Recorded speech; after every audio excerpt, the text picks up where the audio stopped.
a good story about, is it Liam Gallagher? Oh man, yeah. So looking forward to this. Right. Okay. Well, there's a lot of different elements to it, so I'll try and get them in order. So this, it's not necessarily the kind of night out that I would typically have, but nonetheless, one evening in London, I went out with Miles Kane, Liam Gallagher, Liam's lesser-known brother Paul Gallagher, who definitely doesn't have a chip on his shoulder about being the one brother not in Oasis, Leighton Baines, and who else was it? I can't remember. There was someone else there. Anyway, we were in London and we went to see Jack White play. Solo show at Alexandra Palace. Rachel was with me as well, but I mean, Rachel's often with me, so that's so we went out and we met at some bar beforehand, and Liam was in a very excitable mood. I like Liam a lot because he provokes people, which I find funny, but also he is quite a genuine guy. I mean, he's quite sweet. Like, he'll say stupid things sometimes, but underneath it all, he's actually like, behind all the kind of like ego and like grand statements, whatever, he's actually pretty funny and sweet and like, and he's himself. But nonetheless, he can be a difficult person to have in a crowd. Or difficult when lots of other people are around, because I suppose he sometimes he wants people to know he's there. So he was drinking espresso. The first thing I remember was I went into this bar and he was drinking espresso martinis, and he got right up in my face, like about a centimetre away from my face, and he said, he was pointing at it, these espresso martinis, they're better than crack. And he was really sort of like adamant that I have one. I don't drink very often. So anyway, that was a sort of like, it was an indication that the evening, he was intent on making the evening a memorable one. So we went to Alexandra. Were you meeting him there, or did you just bump into him? We met him at a bar beforehand.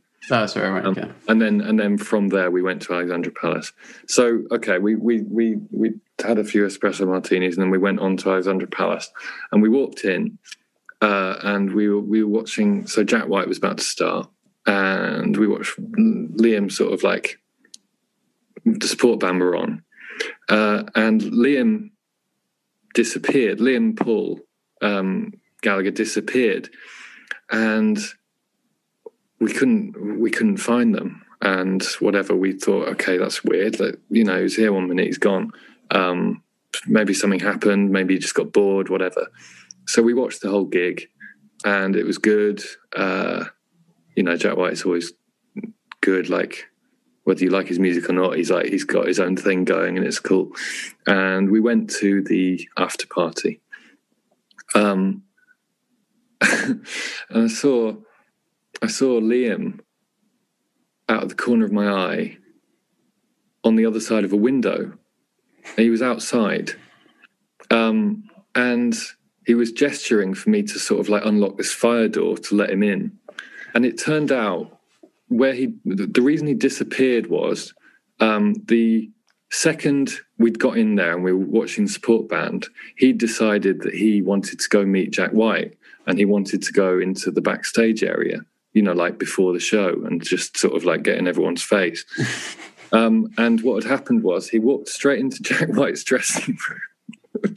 And the first thing he said to him was, "You look like one of those Amish in that hat."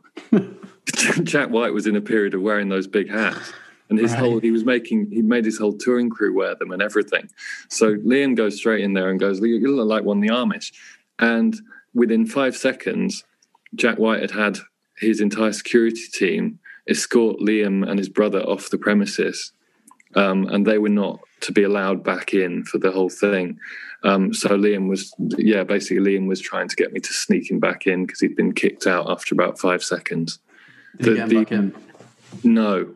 I mean, to be honest, there were so many funny things about that evening, but just the fact that he lasted 5 seconds at the show, I thought was really funny. It was like, I mean, Leighton Baines couldn't believe his eyes, because he was like, he's really into music, Leighton. So it's like, you know, it's obviously, being a Premiership footballer, it's weirder because, like, you know, you must meet famous people all the time and you go to those kind of things, but he's not, you know, to him it was like, wow, there's one of Oasis here, you know, like, I mean, it was just such a different world for him seeing, and then you know, and seeing the way Liam was behaving, it was like every sort of like cliche about being in a band was true, and he was witnessing it firsthand.